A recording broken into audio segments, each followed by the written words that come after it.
Hi guys and welcome to another Dragonheir Silence God video. In today's video I'm gonna start breaking down my teams for the Fire and Necrosis affinity. We're gonna see them together. We're gonna see the progression compared to the days before, what the teams I've run before, what I've changed to improve my scores, what have been the process, the mistakes and everything that I've done in the middle. And then we're gonna have a look at the gear, the placement if possible or if necessary, the timing and if anything needs to be played manually.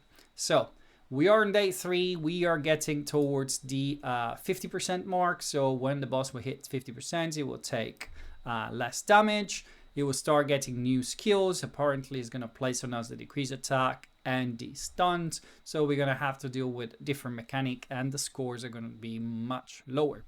So for today, for tomorrow, for me, still probably going to be valid for this comps that I'm going to show you. And for you, if your teams in your servers is running a bit later, maybe you can build your team to get this scores from day 1. So yesterday I've been running a team composed by Elminster, Elmor, Adolphus, Dane, Zarlot, and the main character. I've been running this team from day 1, day 2, and the team has been able to score up to 114 million, which was good scoring, and compared to the other team running, was very decent.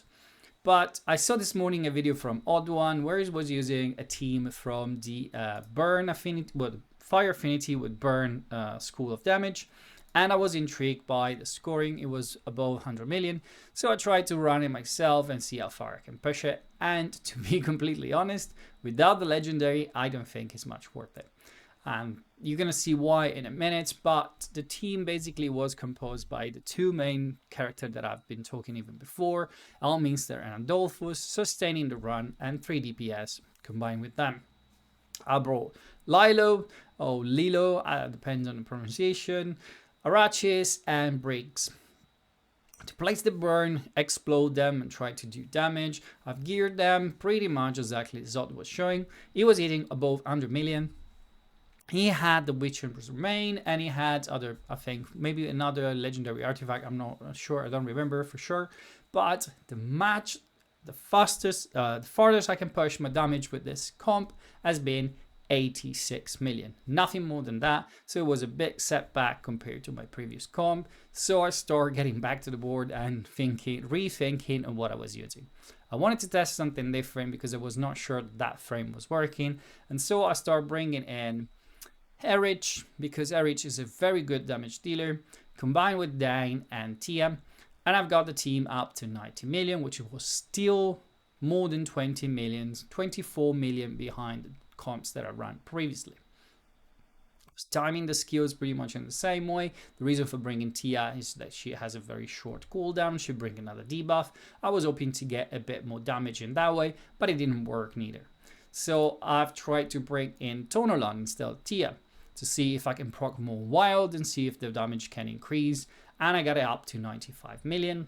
Still not enough. Still 19 million behind the other comps. So keep experimenting. I decided to bring in Kirza.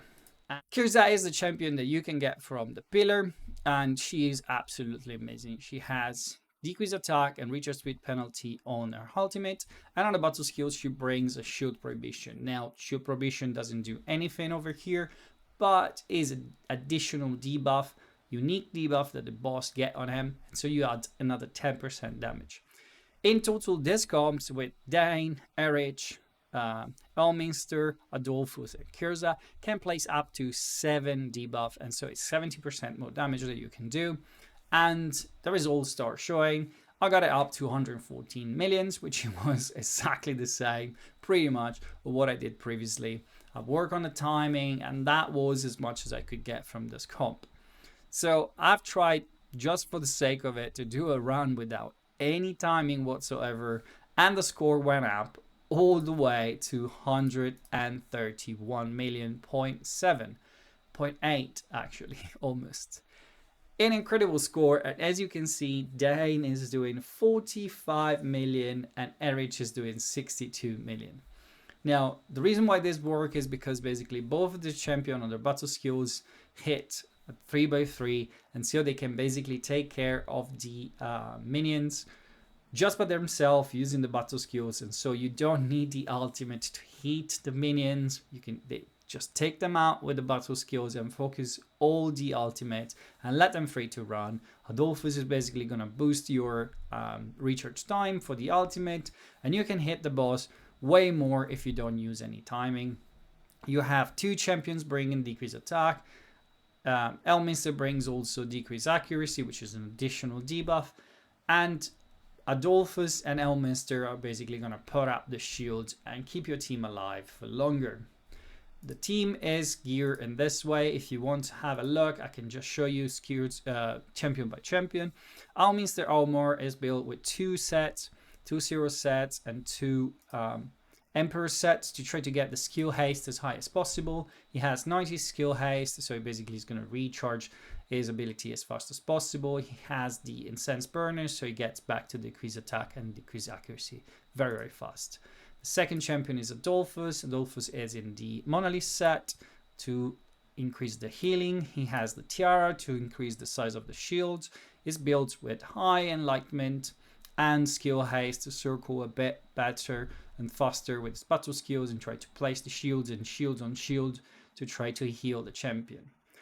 Kirza has the 0 set to place the increased attack on us, the Crown and Clean, which are the 7th and last debuff, enough accuracy to do the job, and then has tried to squeeze in some crit rate, crit damage to add damage on the comp. The 2 main DPS are Dane. Dane has the Rivertrix route and is built with the Emperor set, decent crit rate, high crit damage, and high attack. That's all you want, really. You want him to hit. As you can see on the battle skills, he has this 3x3 that does a lot of damage and adds up and kills the minions quite quickly. The last champion is Erich, which from most is not considered a good legendary. I think is actually quite good, is accessible, making this comp pretty much free to play, or at least achievable. The only champion that you need to pull from dice is Elminster Armor, and I hope that you saved up enough dice to get this champion because it's really, really good. Erich is built with the Arcane Music Box to give crit rate and additional damage when he's on the shield. We have plenty of shield in this comp, so the damages definitely increase. He has 95 crit rate, high crit damage, high attack, and that's it. This is everything you need, and is going to basically put out that massive amount of damage for you. As I said, this comp is pretty much free to play, and it can give you very good results. If you have Witches Remain, you can place it definitely on one of the champions, either on Kirza or on Elminster Armor. You're going to add another 10% on the damage. You probably want to place it on Elminster so you can place it on more enemies at the same time. At that point, probably you need to time his skills to get it up, but you can push down the skill haste quite low, so you can get it back almost at 15 seconds. This one is 15.3, I believe, after the action from the Incense Burner, but obviously you're not going to have that, so you're going to have it 17 seconds if you put the Witches Remain. But you're going to add a lot of damage because the enemies are going to have an additional debuff and the biggest version of the decreased defense. If you have any other legendary artifact, your damage is going to go through the roof, and I'm sure you're going to be able to get this comp close or up to 200 million. So this is everything for this comp. Let's jump into the Necrosis. Yesterday, the team I was running was kind of thrown together a bit. Wasn't improving for the day before. On the first day, I ran Quesitia, Ripicas, Estella, and Questa, and Kirza. On the second day, I've tried to switch things around a little bit and put Quesitia, Ripicas, Estella, Questa, and Zadok. I was using Zarlot in the other comp, and on the first day I got 54 million, and on the second day 27 million more, bringing the comp up to 82 million, but was by far the weakest of my comp. And so today I've tried to think about something different, test it out and see what I could do with this comp, and I ended up with what you see up on the screen. The team composed by Rippercast, Quasita, Zarlot, Zadok, and Megan. This comp has been quite surprising. Jumped from the 82 million up to 150 million.3. It's a 68 million increase. It's absolutely incredible and is a complete full auto comp. You don't need any timing whatsoever. We're going to jump and see those in a minute for both comp. But Rippercast is built with a 0 set. He has some damage. He can do a lot of damage because he hits all the minion. I put the Crownian Clean on him to place the decreased defense. He plays 5 debuff with the Crownian Clean, make it 6. And he basically heal himself. And it's a good champion to spread those debuff around and keep hitting. And he hits 3 times and he hits quite hard. If you build it for damage, it can do a lot of damage. Quasitia is my protection. She is in protection set. She has enough accuracy to do the job. She can place recharge speed penalty passively. She can place healing prohibition, which is kind of redundant because it's already placed by Zarlot. But the most important part, not Zarlot, sorry, by Rippercast, but the most important part is the fear on the battle skills. Every 12 seconds, she's going to try to apply this fear, and the boss is going to do 30% less damage for 10 seconds when you try to apply fear on him. And that's basically the main reason. And she's also there because I want the decreased attack to be timed towards the end of the skills, because she has a triple hit on the ultimate, placing attack penalty, and I want that hit to hit less. To support the team, I brought Megan.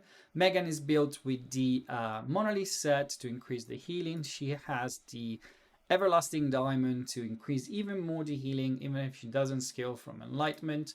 But she's going to help the team with defense 1 and recovering over time. Plus she's going to heal on her battle skills and recharge the ultimate energy by 25. So she's going to press the recharge app. We are all time, so that recharge really is not needed, but I want her to use that ability as often as possible to heal the team. The 2 DPS are going to be Zarlot and Zadok. Zarlot, it's incredible for this fight. He's my main DPS. I put him up with the Arcane Music box in an Emperor set. High crit rate, high crit damage, high attack. Hits up to 5 times with his ultimate, creating the prison, the hit for 5 seconds every second. And he plays also the fear, which is also another good option to reduce the damage we're taking. That's why we're not really building much defense on this comp. We're just going full out on blast. On his battle skill is also hit with 3x3 with recharge speed penalty. Is going to help basically controlling those minions. And he can silence. He has the aura with the increased attack, which we're going to use in this comp. And the last one is Zadok. As you can see, it's not even scroll, and yet he's been able to put out a lot of damage from me. I've given the Rivatrix route. I put some Emperor set. Try to push the crit rate, push the crit damage. Keep the attack up. He's going to basically keep adding attack up on himself every time he summons one of the skeleton from his battle skills. And then he's going to hit 3 times in this 3 lines. And so you have to place him directly on the side of the minions. So he's going to basically blast them with this triple hit and do the damage on them and taking them down. That is everything for regards of the gear. So let's jump into the camp so I can show you the timing for both comps, and that will be it for this video. I'm trying to keep it short and sweet. We are around 15 minutes already, which is too long, but let's have a look. This is the timing for the fire comp. I am basically running this timing for the 114 millions, and then I turn it off, to be honest, and I did 131 million. So if you can improve the timing, you want to let me know, please leave a comment down below if you would change anything. And if you try this comp, maybe you try it without the timing as well, and you tell me if it works better. In my experience, it did, as I said. And the Necrosis team instead is a full auto. You can bless spray, and it will go the entirety of the fight. This is the timing up on the screen. Rippercast at 11.5 with 30-second recharge time. Cassiti at 23 with 30-second recharge time. Zalot at 12, same as Zadok with the 30-second recharge. And Megan instead is free to go whenever she wants to keep the team up, healing and having the increased defense. That's everything for these two comps, guys. I hope you can try them out and see the results. For me, these two comps alone brought me over 80 million or close to 80 million. No, actually over 80 million, 68 plus 19. So yeah, almost 90 million increase in damage compared to yesterday. I'm stoked and very happy that I've been able to do that. And I wanted to share with you. Hopefully you will take advantage as well. I'm gonna jump on another video now because I need to do the videos for the other two affinity pairing. So stay tuned and keep an eye out and have a look for the next video up, guys. I'm gonna see you soon with another video about Dragonheir Silence God.